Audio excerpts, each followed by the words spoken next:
Hoje nós estamos recebendo aqui o psiquiatra e psicólogo Augusto Cury.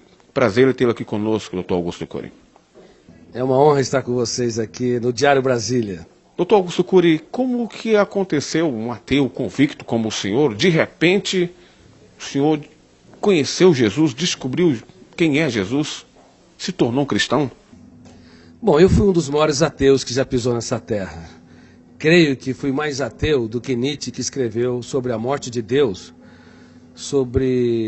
inclusive Marx, que abordou que Deus, a busca por Deus, é o ópio que entorpece a mente humana. É provável que fui mais ateu do que Freud, do que Jean-Paul Sartre e Diderot. Como eu pesquiso uma das áreas que é considerada a última fronteira da ciência, o mundo onde nascem os pensamentos, para mim Deus era fruto do espetáculo das ideias, de um cérebro que não aceitava o seu fim, o seu caos, na solidão de um túmulo. E a teoria que eu desenvolvi, como psiquiatra e pesquisador da psicologia, ela estuda o processo de construção de pensamentos e de formação de pensadores. Eu usei essa teoria para analisar como mentes brilhantes romperam o cárcere da inteligência e produziram novas ideias, como Freud, Einstein, Hegel, Kant, Agostinho, e assim por diante. E fui até esse homem mais famoso da história, chamado Jesus Cristo. Eu analisei os seus comportamentos, as suas reações e as entrelinhas das suas atitudes nos focos de tensão, nas suas 4 biografias, ou chamado Evangelhos, em várias versões. Eu esperava encontrar uma pessoa construída por um grupo de galileus que queriam produzir um herói para romper o jugo de Tibério César, que era o imperador romano. Mas fiquei perplexo, porque percebi que a sua personalidade é tão complexa e tão fascinante que não cabe no imaginário humano. Para você ter uma ideia, no exato momento em que ele foi negado por Pedro, ele olhou para o mais forte dos discípulos, e embora sendo golpeado pelas palavras que bradavam, eu não o conheço, eu nunca andei com esse Galileu, ele não faz parte da história, ele cativou-o com a sua retina e gritou sem dizer palavras.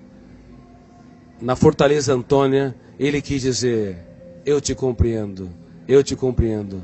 Com seu olhar, ele economizou palavras, mas fez um discurso mais brilhante que o mais poético de todos os discursos.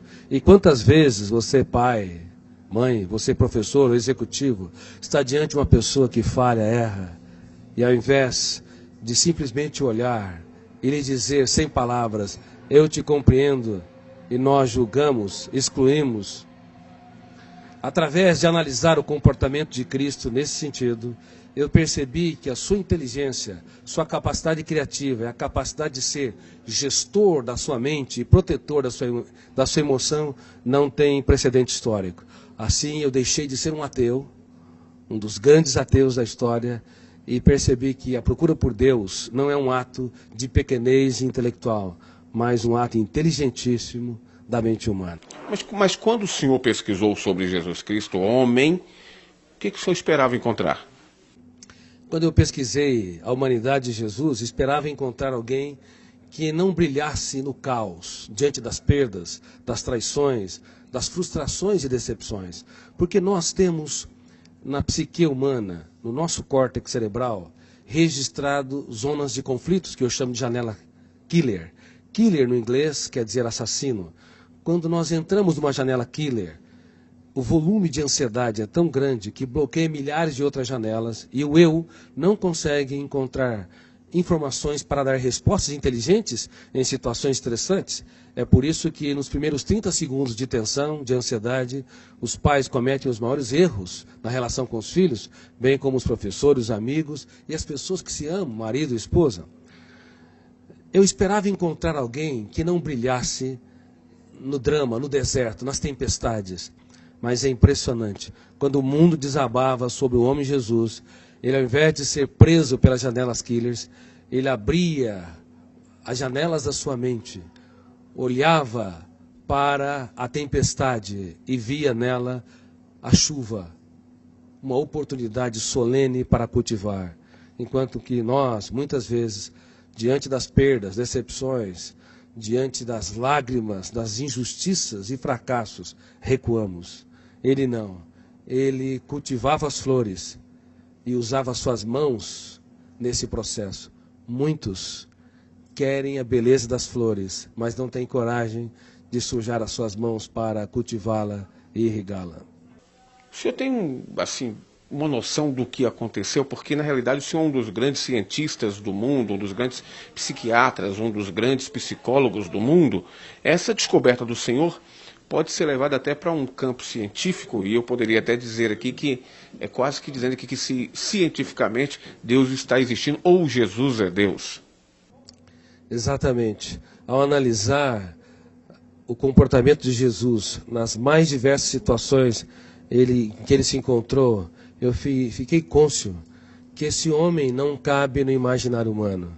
Somente alguém que é sobre-humano, filho de Deus, poderia ter as reações que teve nos mais dramáticos estímulos estressantes. Veja bem, no ato da traição, era de se esperar que ele fosse golpeado pelas zonas de conflito do medo ou da raiva, agredisse o seu traidor, ou se punisse e se achasse o mais derrotado dos seres humanos, porque foi traído pelo mais culto, o mais sereno, o mais tranquilo dos discípulos, Judas Iscariotes.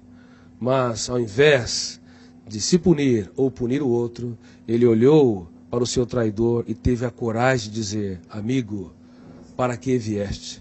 Nunca na história um traidor tratou com tanta...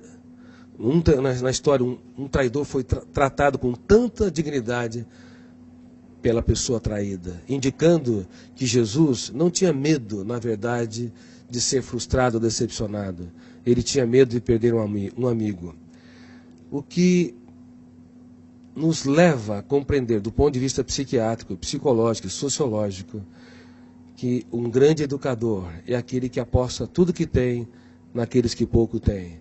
É aqueles que têm coragem para se fazer pequeno, para tornar os pequenos grandes. E como eu digo no meu livro, Mentes Brilhantes, Mentes Treinadas, não é possível ter uma mente brilhante se nós não treinarmos a nossa criatividade, as habilidades da nossa psique, como a solidariedade, a capacidade de se colocar no lugar dos outros, a capacidade de investir naqueles que nos frustram, a capacidade de transformar as perdas numa oportunidade excelente para os melhores ganhos e de usar as nossas lágrimas para desenvolver sabedoria. Por favor, não tenha medo dos dias mais tristes da sua vida. Você pode escrever os capítulos mais importantes da sua história quando o mundo desaba sobre si.